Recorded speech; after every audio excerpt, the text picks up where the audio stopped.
யாருக்கெல்லாம் மருதாணி அரைச்சி வைக்கிறதுக்கு பிடிக்கும்னு சொல்லுங்கள். மருதாணி அரைச்சி செவக்கல அப்படின்னு நினச்சிங்கன்னா அதுக்கு ஒரு டிப் சொல்கிறேனுங்க. கொஞ்சோண்டு புளி போட்டு அரைச்சிக்கோங்க. அரைக்கும்போது அது வந்து பார்த்திங்கன்னா நல்லாவே செவக்கும். நான் வந்து மிக்சியில் தாங்க அரைச்சேன். இல்லைன்னா ஆட்டுக்கல்ல போட்டு அரைச்சிருந்தோன்னு வைங்களேன், செக்கில் போட்டு ஆட்டியிருந்தோன்னா நல்லா கெட்டியாக நெகு நெகுன்னு அரைக்கலாங்க. இது வந்து எவ்வளோ தூரம் அரைச்சாலும் கொஞ்சம் பருபருன்னு தாங்க இருந்துச்சு. அதனால் கொஞ்சம் தண்ணி ஊற்றி அரைச்சதுனால பார்த்தீங்கன்னா டொப்பி டொப்பியாக வைக்கும்போதெல்லாம் கல்டு வந்துடுச்சுங்க. வைக்கிறத காமிக்கலைங்க. அப்புறமா செவந்ததுக்கப்புறம் இப்படி தாங்க இருந்தது. ஒரு 2-3 மணி நேரத்துக்கு மேலேயே வச்சுருந்துருப்பேனுங்க. நான் டைம் பார்க்காம விட்டுட்டேன். பார்த்திங்கன்னா இப்படி நல்லா செவந்துருச்சுங்க. புளி மட்டும் சேர்த்திக்கோங்க. அப்புறம் இது எங்கள் வீட்டில் பூத்த மல்லிகைப்பூ கோர்த்து வச்சுக்கிட்டேங்க.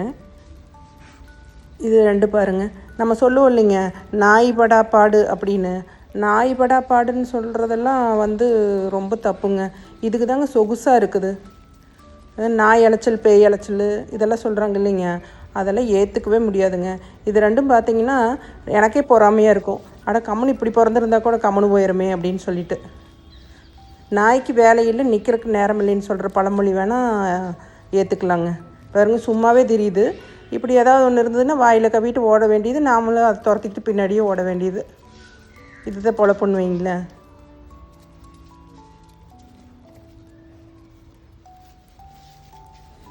ஓடி ஓடி களைச்சிட்டு இப்போ பாருங்கள் தூக்கத்தை பாருங்கள்.